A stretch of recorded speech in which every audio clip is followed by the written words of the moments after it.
If I had to think of the most important aspect of my whole life, it's certainly not money. It's although money is nice, but it's not money. I love food. It's not food.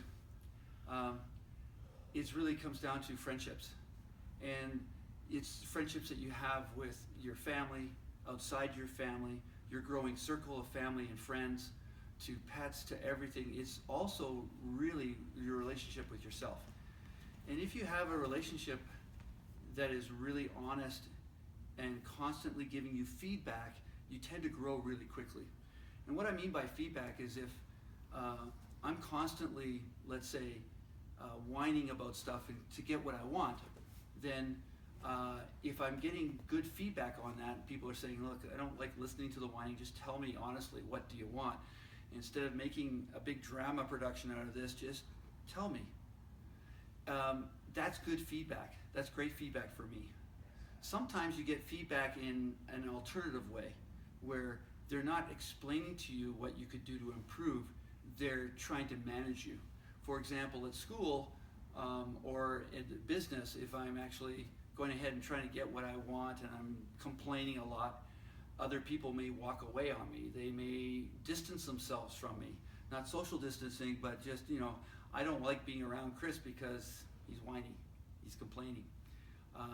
And so you start to, if you're aware of that, you start to get feedback. However, in a lot of cases, people just go to blaming. I was trying to tell them that what I need, and yet they just walk away on me. And so I blame them. The problem lies with other people, it doesn't lie with me. And when that happens, I'm not growing. So healthy relationships really comes down to being aware of how you think, how you then communicate with other people, and ultimately how you behave, which then has impacts on yourself with consequences. And that's your feedback loop.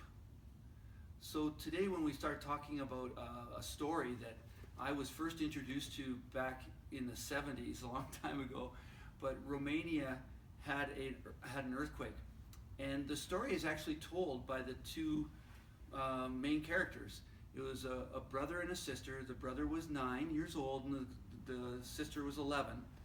And they were in their school and they went on a little road trip, a little field trip with their teacher and about 12 other students. And they were only gone for a couple hours when the devastation hit the town.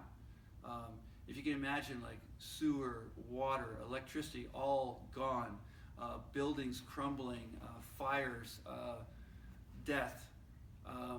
And the school actually got covered by the mudslide. So everybody in the school unfortunately perished. And the children come back with their teacher in a van and their school's gone. And everybody just heads off to see who in their family is still alive. This brother and sister are actually telling this story to Time magazine and telling them about their experiences. And it's all based on relationship. The brother and sister made their way back to where their apartment building used to be, which is now a pile of rubble. Winter is setting in. Red Cross, for some reason, cannot access and bring in their emergency supplies and experts and people and doctors to help out. And these kids are on their own for at least about 4 months. And the way they tell the story was that, when they were before the disaster, they called themselves typical brother and sister. They would play games and strategies to get what they wanted from each other. Whether it was ignoring each other or raising their voices or playing guilt trips on each other or giving each other the cold shoulder, but they would do things to try and secure their preferences, all right, what they really wanted, over the other, without necessarily being honest about it or collaborative or cooperative. All right, so they bickered a lot, they fought a lot, and that was their memory before the disaster. When the disaster hit, they needed each other just to survive.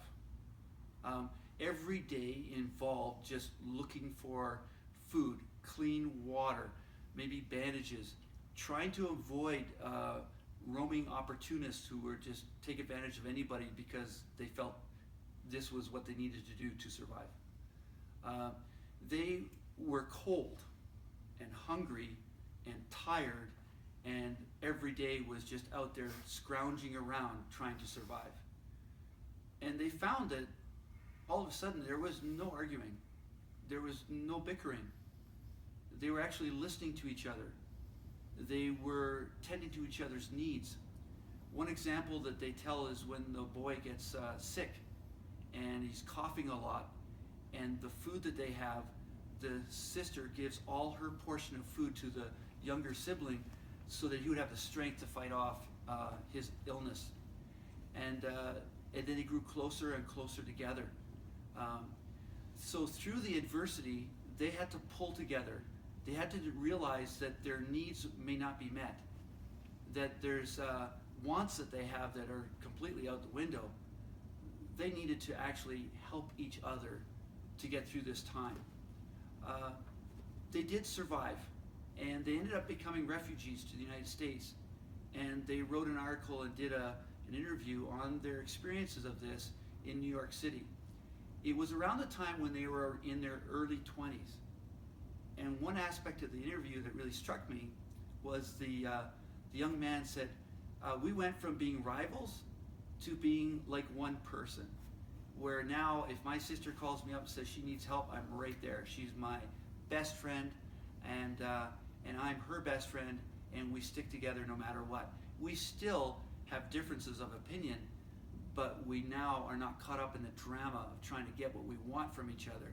It's more like, what can we contribute? And that's what a healthy relationship is more about. I hope you have a great day. Thanks for listening. Namaste.